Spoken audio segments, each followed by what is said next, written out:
Hi everyone, my name is Jeremy Kent. I'm a home haunter here in Orlando, Florida, just right outside Disney in Winter Garden.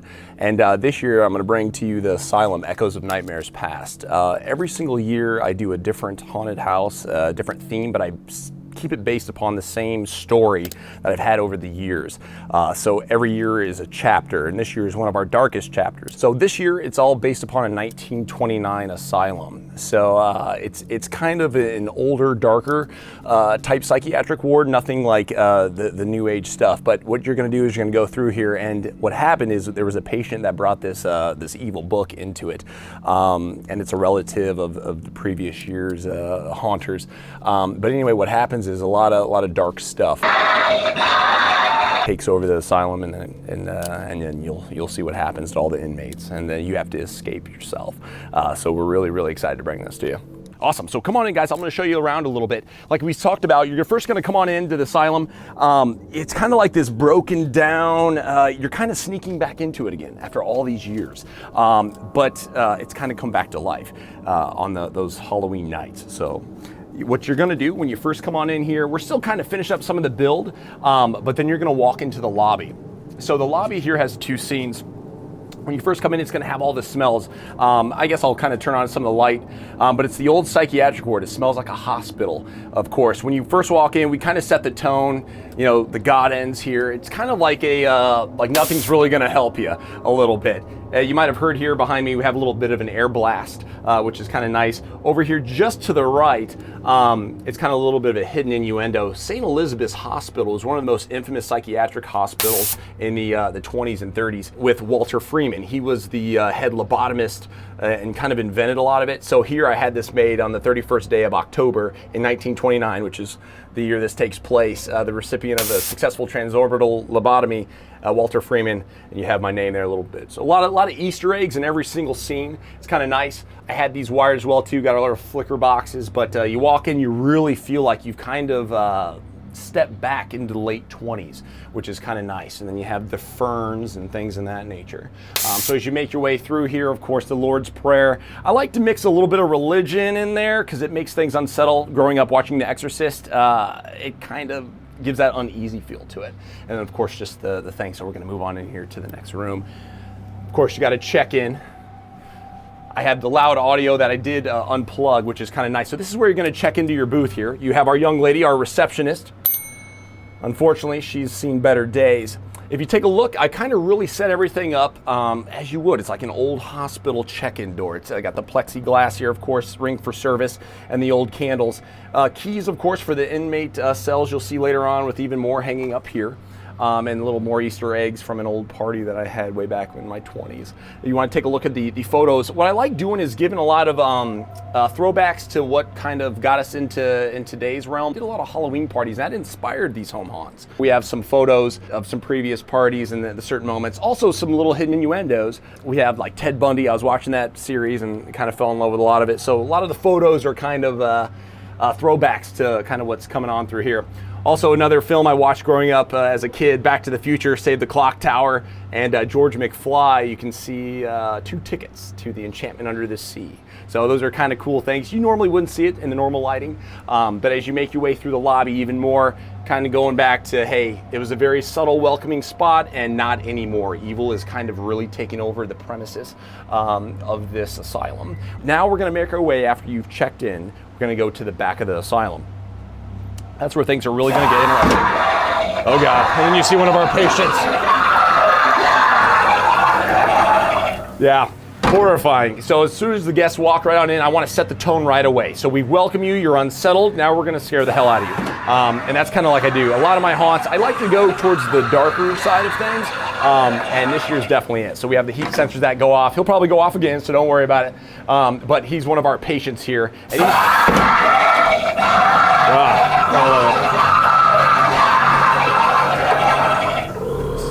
There's my sensor, so she'll go off in a little bit. Anyway, so what's really gonna bring it together is it's a distraction. So while you're looking at this place, it's gonna go off behind you. This, of course, is just more evil. It's a part of that book that they brought in. So I wanted to make sure that was part of the whole rig. And of course, little Easter eggs. We got Richie down here from from the city of Derry, his missing piece. So I like to incorporate a lot of things together. So come on with me. Ah. So as you make your way into the asylum, we're gonna go in the basement. There's only one fun way to do it, but it's very scary. It's the claustrophobia way, of course. So we put in 8-foot bladder walls. It makes it a lot of fun, and it continues to tell the story. We've made it to the back of the asylum. So this is Regan Prescott, used from two of my favorite people, Regan O'Neill from The Exorcist and Sidney Prescott from my favorite movie of all time, Scream. This unfortunate soul here, we put the barbed wire in, of course just the fake barbed wire.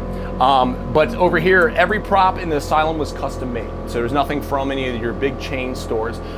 This one here was from Twisted Rock Productions. He does an amazing job. But this is our young patient. She was a young lady, and unfortunately she died. The doctor got a hold of her and did a lot of bad things here with the barbed wire. She's your first scene as you come on into it. And then what you're gonna do, of course, you're gonna make your way back even deeper into the asylum through the dark hallways. So when you first come in, here's another one of our patients. Head was gutted, of course. So it's almost kind of like, haha, I got you so much, I'm gonna staple it, I'm gonna show it off as a trophy. So here you have a head, of course. We use a lot of the stuff in the face, that way it slows a lot of the guests down. Here's another one of our bodies wired up in barbed wire, of course, just freshly his limbs were cut off. In this hallway, I know you guys can't see it or smell it, but it smells like rotting decay.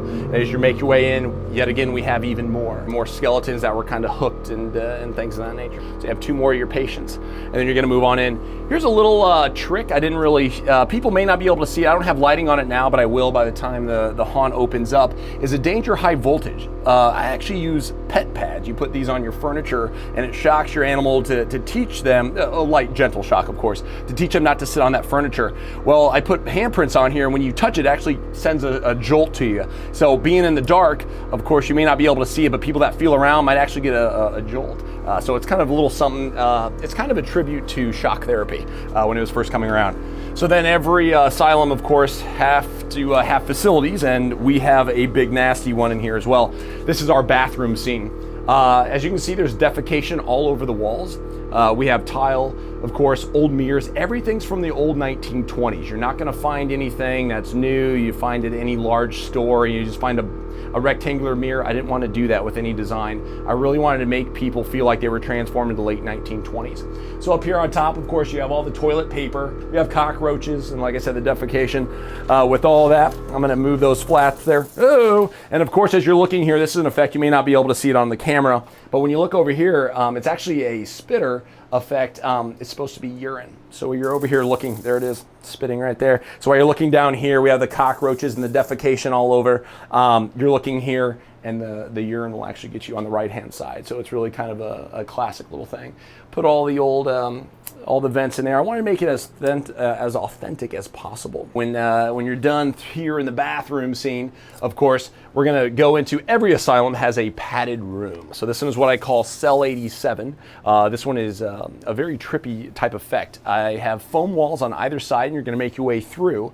And at the end, you're finally gonna find the patient who was housed here. And of course, their head is hanging. That's how we like to do it around here. So we'll keep that going.